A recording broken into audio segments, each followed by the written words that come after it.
बोलिए बांके बिहारी लाल की जय। बोलिए कृष्ण कन्हैया लाल की जय। बोलिए नंद के लाला की जय। बोलिए दोनों हाथ उठाकर जय जय श्री राधे श्याम। आइए तो अब हम भोलेनाथ जी के आगमन की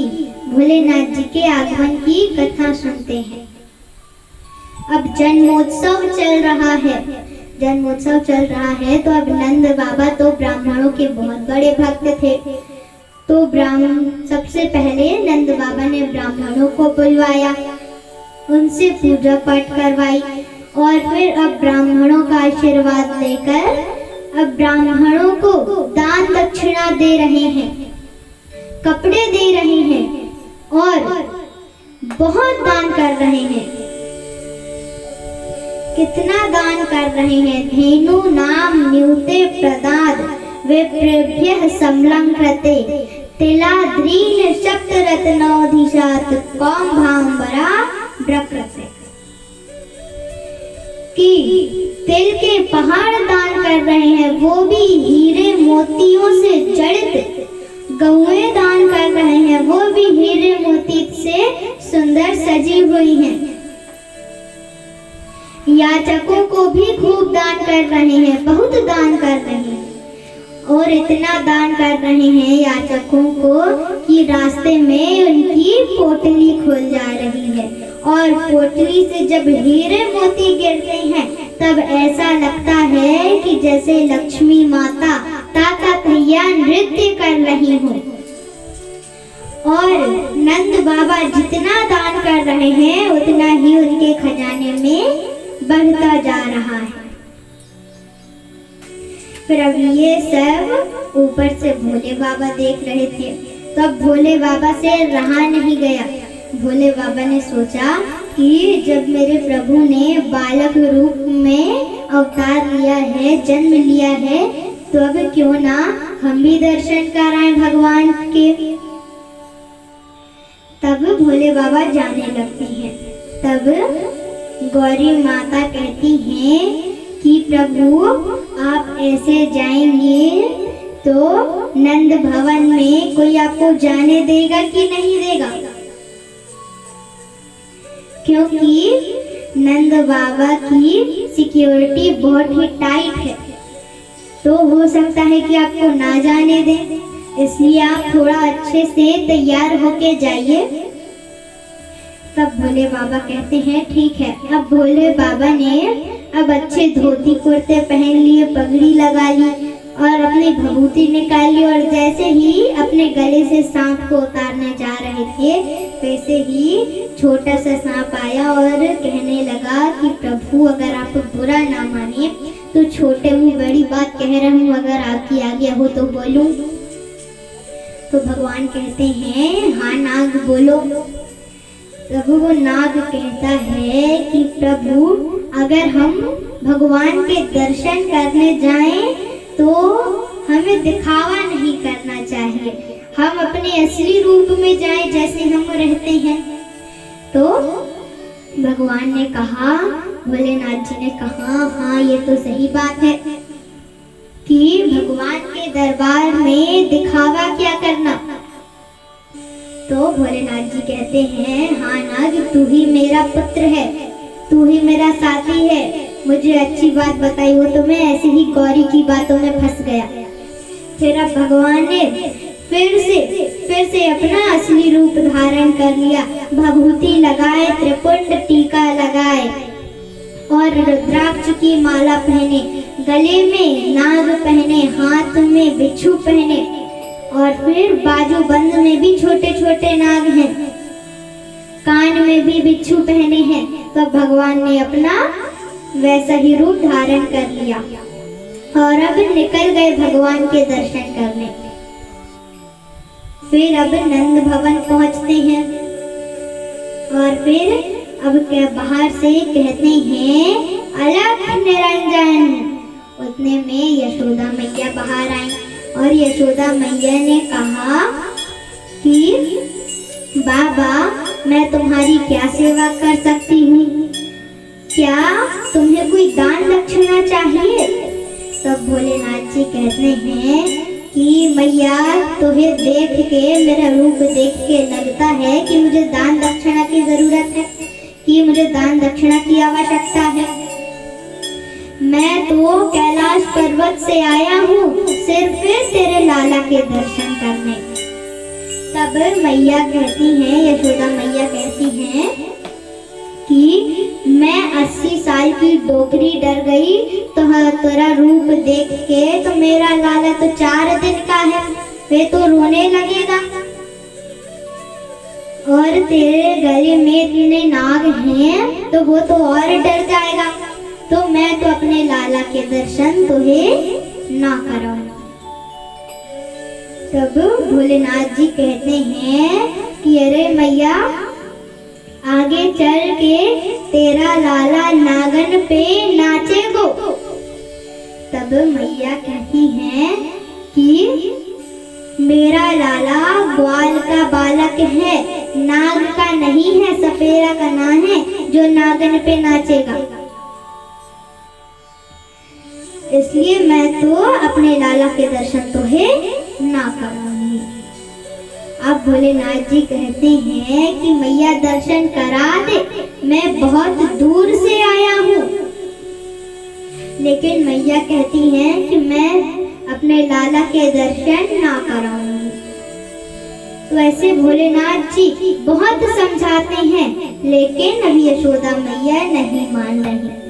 तो भोलेनाथ जी ने कहा कि ठीक है, अब तू दर्शन नहीं करा रही है मैया, तो मैं यहीं पे अपनी धूनी जमा के बैठ जाता हूँ। अब कभी ना कभी तो तेरा लाला बाहर खेलने तो जाएगा ही, मैं तब दर्शन कर लूंगा। तो मैया कहती हैं कि मैं ग्वालन के अपने घर में बुला लूंगी, लेकिन मैं अपने लाला को बाहर ना भेजूंगी। तो मैया तो भोलेनाथ जी कहते हैं तो कभी ना कभी तो तू अपने लाला का विवाह करेगी, मैं तब तो उसकी बारात में तेरे लाला के दर्शन कर लूंगा। तो मैया कहती हैं कि मैं अपने लाला का विवाह भी ना करूंगी, लेकिन तुम्हें उसके दर्शन ना कराऊंगी। फिर अब इतना कह के मैया अंदर चली जाती है। अब मैया अंदर चली गई, तब भोलेनाथ जी और भगवान कृष्ण में मन ही मन बात हो रही है कि प्रभु, मैं तो आपके दर्शन करने आया था, लेकिन जो यशोदा मैया हैं वो तो आपके दर्शन ही नहीं करा रही। तब भगवान कृष्ण कहते हैं कि भोलेनाथ जी, मैं तो सिर्फ अभी 4 दिन का हूँ, तो मुझे तो रोने के अलावा कुछ आता ही नहीं है। अगर आप कुछ महीनों बाद आते तो मैं थोड़ा चलने फिरने लायक हो जाता, तो आपके पास खुद चल के आ जाता। लेकिन अब आप ऐसे आए हैं तो मैंने तो भी चलना भी नहीं सीखा है रोने के अलावा। तो भोलेनाथ जी कहते हैं बस प्रभु, आप बस यही कर दीजिए, आप बस रोइए। तो भगवान कहते हैं ठीक है। अब कन्हैया जी ने जोर जोर से रोना शुरू किया। अब जोर जोर से रोना प्रारंभ किया तो अब यशोदा मैया ने देखा कि अरे अभी तो लाला आराम से सो रहा था और अचानक कैसे रोने लगा। फिर मैया को लगा कि शायद लाला को भूख लगी होगी, तो मैया ने लाला को दूध भी पिला दिया।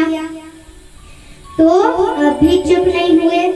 अब मैया ने खिलौना झुनझुना भी हिला दिया, फिर भी चुप नहीं हुए।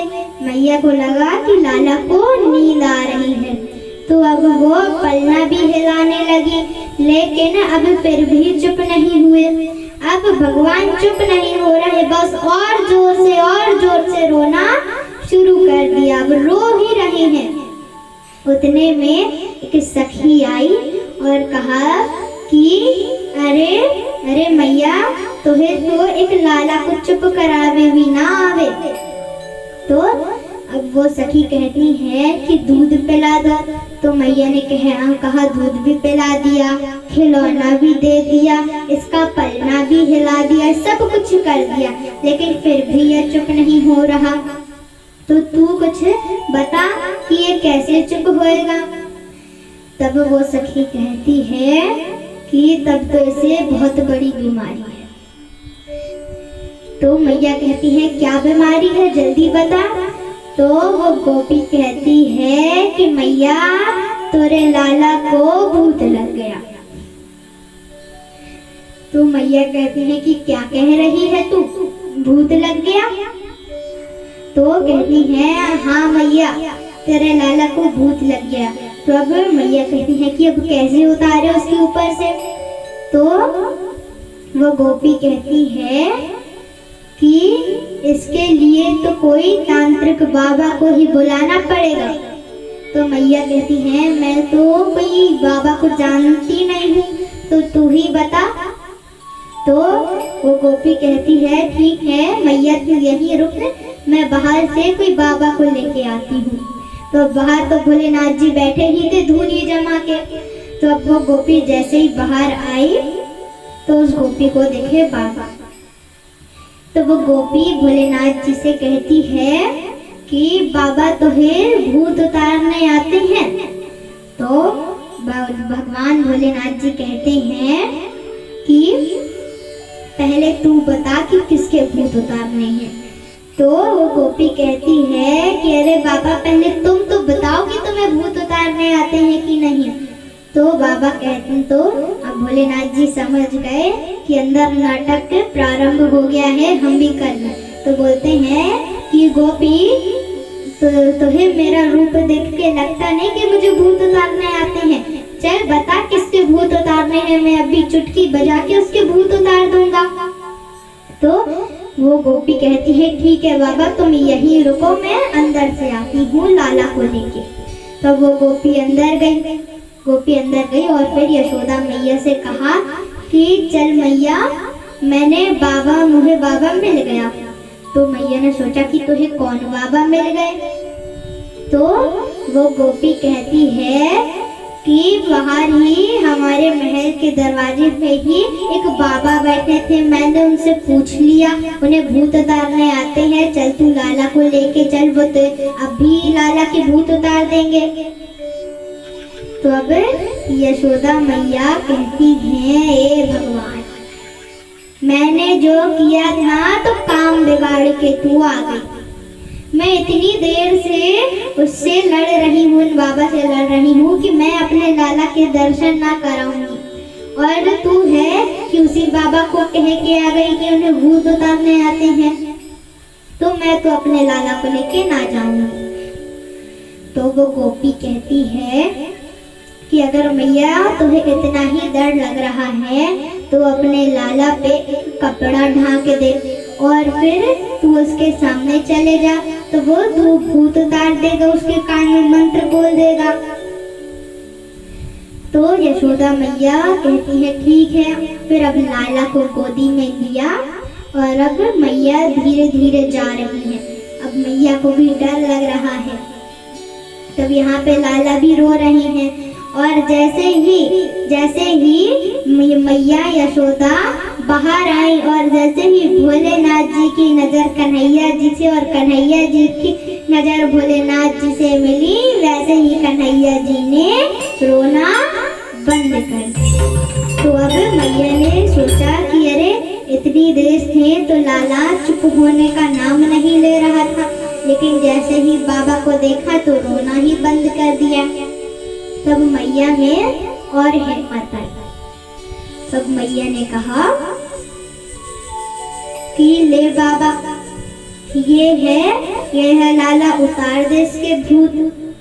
तो कहते हैं, तो बाबा कहते हैं, भोलेनाथ जी कहते हैं कि मैया तू पहले मेरी गोदी में तो दे लाला को, तब तो मैं भूत उतार पाऊंगा।